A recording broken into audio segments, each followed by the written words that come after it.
Another offseason is behind us and in the books, so today we are going to begin a brand new season with what I would say are some high or big expectations. We are coming off a season in which we won 9 games, including a bowl game, but we did just lose 24 players this last offseason. 11 starters, 5 on offense, 6 on defense. Yet despite that, we enter the season ranked the highest of any CUSA team. We are ranked 50th in the nation ahead of Wisconsin and Notre Dame even. We are the youngest team in all of college football. We have just 15 seniors on this roster and only 1 junior. Our roster is made up of 66 underclassmen, 17 sophomores, and 49 freshmen. Ryan Ramirez is the only player on the team with 15 or more games played. That means he is the only one that has played in more than a season's worth of games. He is one of our team captains, and rightfully so. He's the highest overall player we have on the entire team. He'll be our starting left tackle and is the veteran of the entire team. Willie Wise has also been named a team captain. He may not have the biggest role, but he was voted a team captain by all the other players on this team. Forrest Fry, he's our guy. He'll be our starting quarterback once again, and they are the 3 captains on offense. On defense, we have Darius Moore, who had a strong offseason and is going to be a key rotational piece on the interior defensive line for us. Chance Weeks may not be a starter, but he will rotate in and be out there on special teams. Josh Wood, he's an integral part of the defense. He actually has the most tackles and snaps of anybody on our entire defense. So yeah, we do have a decent looking roster, but it's very inexperienced and young, so you don't really know what you're going to get once you get out there on the field. The strengths of this team, as far as position groups go, that would be the running backs on offense and linebackers on defense. I think we have a lot of depth at those 2 positions, and if we're going to do well this year, those 2 position groups are going to have to play well. Now, the concerns I have with this team are obviously the youth and inexperience, especially on the defensive side of the ball. I also think our cornerback room lacks a lot of depth, so if we're going up against a hurry-up team, we could be in some trouble in that cornerback room. On offense, the new offensive coordinator is Vinny Moore, and we don't know what the offense is going to look like under him. We will open the season by taking on the UMass Minutemen, who you may remember we played all the way back at the end of the first year of this dynasty in a must-win game. It was our final game of the regular season. Had we won, we would have went 6-6 with a chance to make a bowl game. Instead, we gave up a 22-yard touchdown with 1 second to go and lost the game 48-45, so UMass, they ended our season in heartbreaking fashion, beating us, making us finish 5-7 with no shot to make it a bowl game. I know both rosters are completely different at this point, but both coaches are still the same, being Reggie Hambrick for Midwestern and Stu Mack for UMass. And you know that Reggie Hambrick remembers that game and wants to get some revenge for that tough loss we suffered. So we'll see if we can get that done and help us get off to the right start that we want here in year number 3 of this dynasty. It'll be the Midwestern Horned Owls starting out a pistol with a run straight up the middle. Terrell Leff getting the first opportunity out of the backfield. Was kind of a debate as to who would get the first touch between him and Avery Sizer, but it goes to Leff. Here goes Paul Schuler, the sophomore tight end. He came here as a JUCO transfer. That is his first catch as a Horned Owl, and a pretty big gain as his across midfield. And George Barr is going to make a catch on the left side. He's expected to step up into a much bigger role this season. So Midwestern moving the ball pretty efficiently. Here is Fry retreating back near midfield. He's going to throw the ball away, and it's going to be incomplete. There is a flag in the area of holding, and that will be the call. It is going to go against Jimmy Fisher, the sophomore right tackle. So Midwestern shooting themselves in the foot. They're now back at the 46. Here is Nick Shields. He's going to spin out 2 Minutemen and get to the 31-yard line to make it 3rd and manageable with a gain of 15. Fry, it is he let it go. It's going to be a screen. And Gabriel Bromell, the transfer from Florida State, has a 13-yard pickup and a first down. Midwestern in the red zone. Here is Avery Sizer. He scored 10 touchdowns last year on the ground as a freshman. Will not score one here, but he does make it up to the 8 with a gain of 11. Terrell Leff back in the game. It's a fake to him. And a screen to the tight end, Joey Hammer, who only has a gain of 4, but he's up to the 4. Blocking tight end in the game. It is George McLeod, and Terrell Leff is going to follow him into the end zone. That is the 2nd touchdown in the career of Darrell left, and Midwestern is able to finish off a very impressive drive to start not only this game, but the season. UMass with their first chance on offense. Here goes Jackson Parody, who did play in the game between these two teams a couple of years ago. He'll pick up a first down and go down to 35. Got a shotgun on 1st and 10. It's going to be Parody again. And this time he's going to go down closer to the line of scrimmage. George Scales and Edward Reed there to greet him. 3rd down. Midwestern is only going to rush 3, and that's going to give Ahmad Haston way too much time back there. He has a man open, but he doesn't see him. He's going to scramble instead and get a first down using his legs. So UMass near midfield. It is a quick screen left side, and Reggie Bartow, the sophomore wide receiver, will make his first catch in college football. 3rd and short. It'll be Haston keeping the ball in his hands on the read option. He is going to pick up a first down and more as Chance Weeks is going to chase him down up at the 29. Now at the 17, the Minutemen marching down the field, and they're going to continue their march as Parody is going to take this one up to the 6-yard line.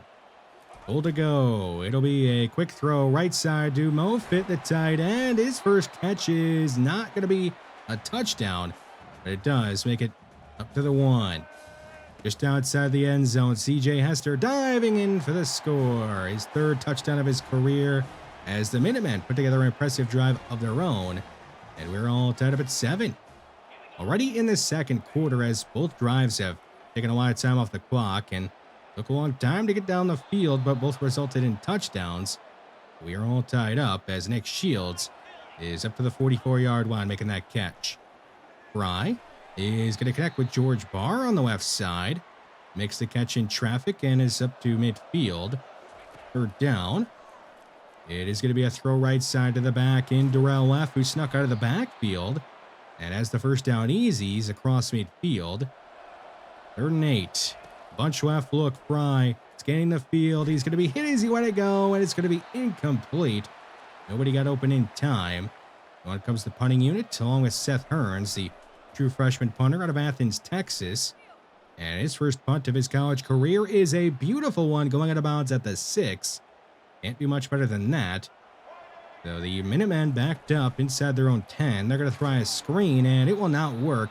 Deontay Bland, the freshman safety, makes the play right away. 2nd down. Parody is met by Josh Wood, the 3rd different safety we have seen on this Midwestern defense making a play up near the line of scrimmage. 3rd and 11. It is going to be another run, and Parody is not going anywhere here as the Minutemen are going to go 3 and out. Devin Gentry on to return the punt. He's going to run by a couple of defenders, hit by the punter, and I don't think anybody's going to get him. His first touch of his college career goes for 6, a 53-yard punt return touchdown to start the career of Devin Gentry, as Midwestern is now on top, 14-7. What an electric play by the true freshman wide receiver. I did say I wanted to see him carve out a role, and it looks like he has already, as at worst a punt returner. And he's been out there for a few snaps as a wide receiver. UMass keeping it on the ground and losing 3 yards on 3rd down. Edward Reed making the stop. And UMass is going to end up punting the ball away again. We'll see if they give Gentry much of a chance here. The punt is going to be skied way up in the air, and Gentry is going to be forced to just fair catch it. But Midwestern will have good starting field position already up past their own 40. Fry looking to throw it. He's going to step up and take off to his left and head out of bounds at the 43 of the Minutemen with a first down, a gain of 11. It is something we saw a lot more down the stretch from Forest Ryle late in the season last year, is him running it, and it did help out the offense. Gain of 9 there for Darrell left. Down to about a minute to go in the first half. Fry is going to step up and run again and get another first down as he slides down inside the 30 at the 29. 3rd and 10 with about 30 seconds to go. Midwestern is going to run it, and it's going to work out. Darrell left is going to get the first down. A long run on 3rd and long keeps the drive going. Man in motion. It's a fake to left, and down goes Fry. He's going to be tackled from behind in the backfield. A loss of 4. We'll see what Midwestern wants to do on 3rd and 14. They're going to run it to Durrell left. He's going to be slammed to the ground for a loss of 3. Here is Steven Spears on to try and tie his career long, a 38-yarder. He's going to make it with plenty of room to spare as Midwestern extends their lead. Here to start the 3rd quarter, the Minutemen are on offense. It'll be Cookie Desiderio getting a carry, and he'll pick up 11 yards and a first down. UMass currently down by 2 scores, hoping to get one on this drive to be within striking distance, as Sanzenbacher is going to make a play behind the line of scrimmage, a flag on the play. It is going to be a holding call going against the Minutemen, and we will accept to make it 1st and 20. From their own 26, Haston is going to fake a handoff. Throw to his right into triple coverage. It's picked off. George Scales, the 1-star prospect coming out of high school, takes it back for a pick 6. And Midwestern has now scored on offense, special teams, and defense, completing the trifecta as they lead 24-7. What a great story George Scales is. A 1-star prospect coming out of high school. He was a 53 overall.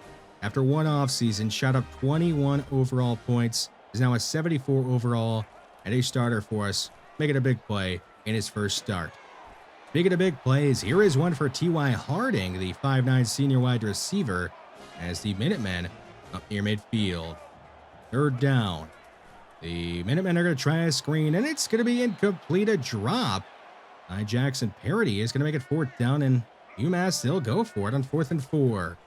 Plenty of time back there for Ashton. He's going to throw over the middle and nearly get picked again. It'll be incomplete and a turnover on downs as Sanzenbacher is going to end the drive. The Midwestern already up by a couple of scores. Hoping to add on even more and make this game a blowout. As Joey Hammer will make a spinning grab on the right side. 3rd and 3.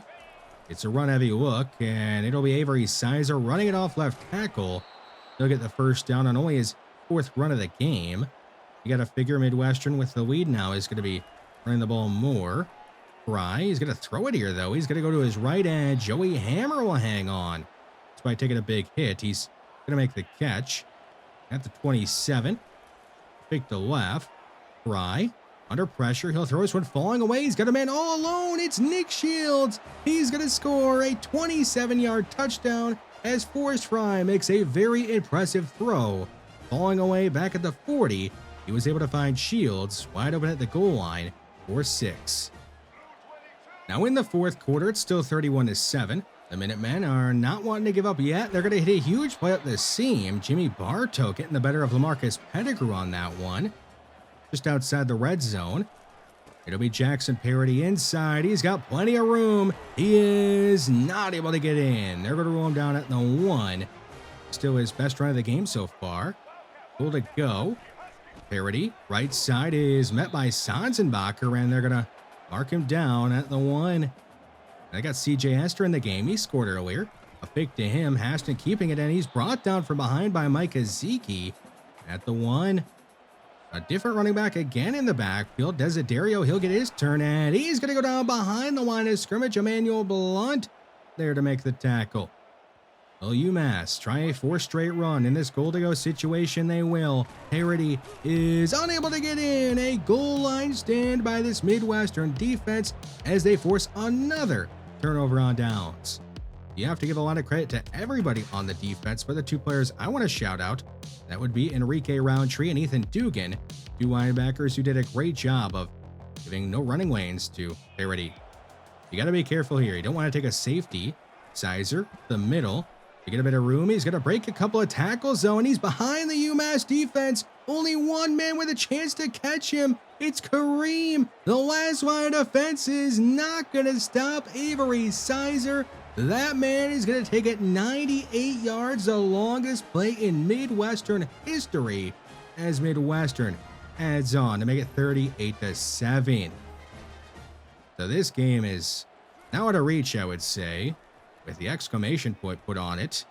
The UMass, they're going to try to put up some points. They'll go deep down the field, and a catch is going to be made by Kane Brister, the better of Juan Leverett. On that one is Ahmad Haston. Now over 3,000 career passing yards. A nice moment for him, despite the big deficit that UMass faces. They're going to run in another goal-to-go situation and not get in as Sanzenbacher continues his great play. Will they run on 3rd and goal from the 5? Aston is going to throw it, and it's going to work. Ludwig Martin, the sophomore tight end, will catch the touchdown as UMass is going to make this game look a little bit closer. Now to try the onside. We'll see if they get this back and maybe get some momentum to go their way. They will not get it. Deontay Bland is going to recover it and try to run it back, but he is going to be tackled at the 34. A bunch of backups in the game for Midwestern, including Jordan Jones, who's going to be sacked. The backup offensive line didn't really give him much of a chance, if I'm being honest. So on 4th down, Seth Hearns out to put the ball away. He had a great punt earlier. How is he going to follow that up? Well, he's going to do even better this time around. It goes out of bounds at the 2, so he has pinned 2 punts inside the 6-yard line in his debut. UMass trying to avoid the safety. They're going to throw it down the field, and it'll be a big pickup for Barto, who has put together a solid game.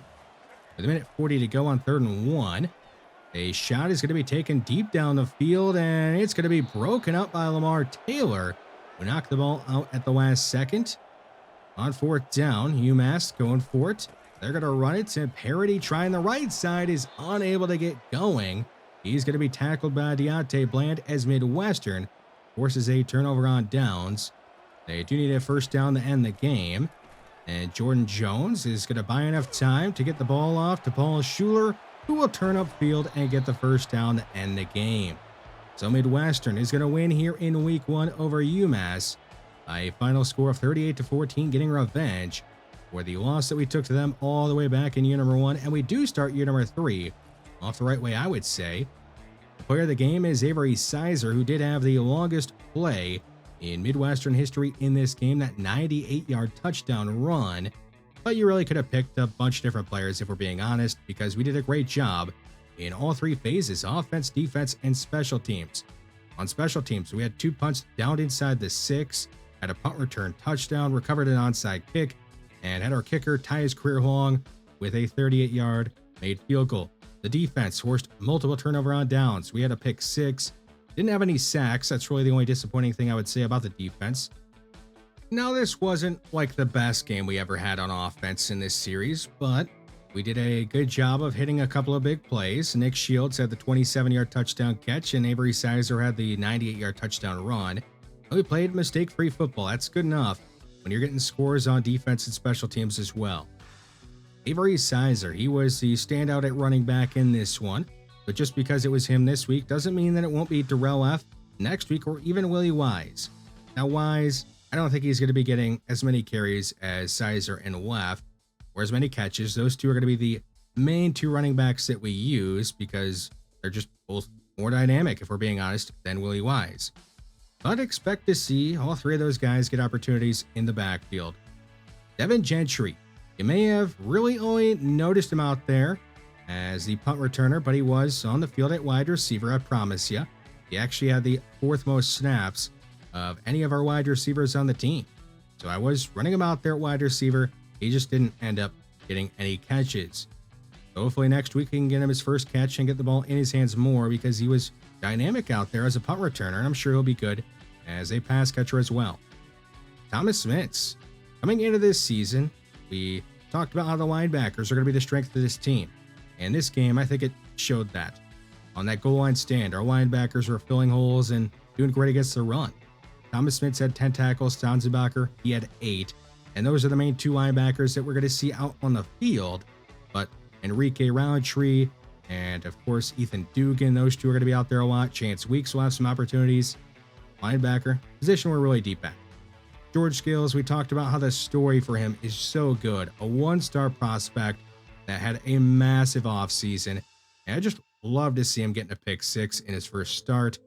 Now, I don't think he's going to be a superstar picking off a pass every single week for us or anything like that, but he should be pretty decent out there. He was on the field for a lot of snaps and is earning my trust more and more, and will continue to be on the field a lot for us. In the offseason episode, I mentioned that we may be going after a couple of 4-star prospects if they had genuine interest in coming here. Well, Chuck Fleck does. He is a quarterback out of Louisiana, a top 100 player in this entire recruiting class, who is a gem, a 6'2", 205 quarterback, so not a huge quarterback, but he does have great mobility, a strong arm, and good accuracies. And we are right now on top when it comes to the race for him, leading by quite a bit in the early going, over top of Virginia and Louisiana Tech. So we have a chance to get a really good quarterback, but also a really good running back in Von Clifton, who is ranked 175 in the entire recruiting class of all players. He's out of Oklahoma, 5'10", 235, another gem. And yes, he's a power back with that size and great big tackle and trucking, but he's athletic as well, 92 speed. So we could do it all from the get-go. Arkansas, Kansas State, they're attempting to get him, but we have the lead and have a visit scheduled for week 6. Also have a visit scheduled for Titus Hardman, a huge right tackle out of Plainfield, Illinois. So yes, we are trying to keep him in his own town.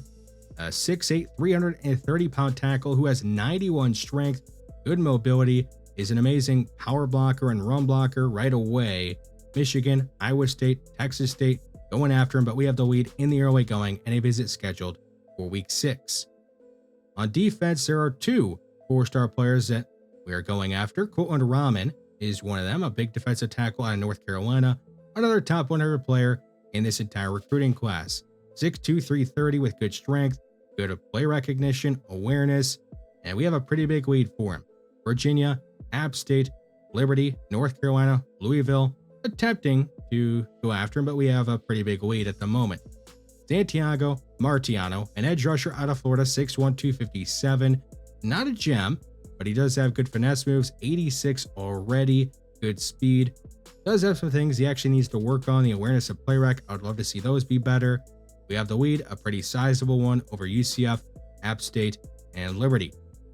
So I'm sure you can tell that our plan for this recruiting class is a bit different than what we had been doing in the first 2 recruiting cycles of this dynasty. Mostly because we will only have 18 open roster spots after this year. Guaranteed, that is. We will probably bring in a couple of more than 18 in order to cut some of the bad players that we have currently on our roster that just don't have that bright of a future. But I wanted to focus on bringing in quality players instead of quantity because we kind of have to. So we are going after some 4-stars early in hopes of getting them, and it looks like we may be able to get a couple of them even. In our next episode, we are going to be taking on Northwestern and maybe Nebraska. I guess it depends on how the 2 games go. As for Nebraska, they have a huge game. They'll be taking on Tennessee in their next one before they play us. For us, we play Northwestern before we play them. And Northwestern could be considered our rivals. I guess we're only 51 miles apart. We played them in year number 1 and beat them in a great snow game. We'll see if we can beat them again here in year number 3. Thanks for watching, and I will see you in the next one.